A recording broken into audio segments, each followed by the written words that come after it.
好，来继续来看台北的中山区昨暝8点，一间酒店防结迄种土贼炸弹，那店家大门防蹦蹦害，马上就3个过路的民众，犯案了过无偌久，这个相关就家己走去投案咯。警方认定这个案件可能无单纯，因为若是敢若是这个消费的纠纷，哪会事先来准备这种的土贼炸弹咧？所以怀疑这恐惊是恶道帮派之间在报冤仇。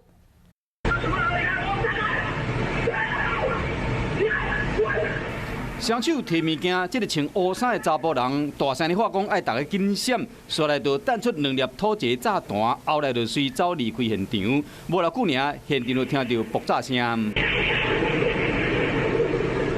爆炸当时有行车记录器翕到，有一个老母赶紧将这个囡仔保护掉咧，囡仔抱咧赶紧离开，就惊讲会有危险。不过，依然有3个人和这个爆炸伤着来受伤。这个查甫人发现了离开现场，不过无偌久就走去警察局投案。刚刚有一个客人要进来消费，但是因为配合实名制没有带证件，所以我们门口趴车把他挡下来，他就暂时先离开。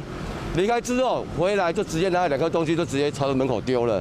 不过，若是单纯的消费纠纷，是安怎会传这个土贼炸弹？警方怀疑讲，这个案情无单纯，由他往生的友人所交付的，这个我们也要持续查证它的原因。经过警方追查，这个姓王嫌犯有浸泡弹药前科被通缉中，酒店的大门被崩甲害了。这间酒店敢若是德联邦伫顾的，顶礼拜有4海帮的人啉酒醉闹代志，互人拍。 敢是有人介意安尼做的？这个嫌犯无承认，不过敢若是消费纠纷，是安怎以无犯案？敢有恶对势力介入？警方爱搁彻底调查。